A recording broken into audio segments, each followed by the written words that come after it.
It is a geological feature that is said to be volcanic in nature. And what's so spectacular about this is that it just so happens to match more than a dozen striking similarities to what Plato had described as the lost ancient capital city of Atlantis. Let me just mention that because it was an empire said to be made up of 10 kingdoms. And what I'm focusing on is the lost capital city, which was said to be made up of concentric circles, 3 of water, 2 of land, which matches the Richat structure. It also was said to have an opening to the sea at the south, and if you look at it from satellite imagery, you can clearly see that water had ran through it. And furthermore, it was said to have mountains to the north, and you just so happen to have mountains called the Atlas mountain chain, which Atlas was said to be the very first king of Atlantis.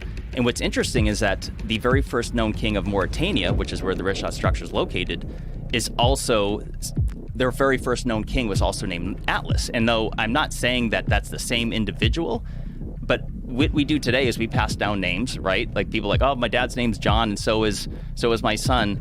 And so it's another striking similarity, but it goes further than that. Like there's geological similarities, such as the fact that Atlantis was said to be made up of red, black, and white color stone, which is another similarity you see at the Richat structure. It was said to have an abundance of gold and that the outer walls were lined with it.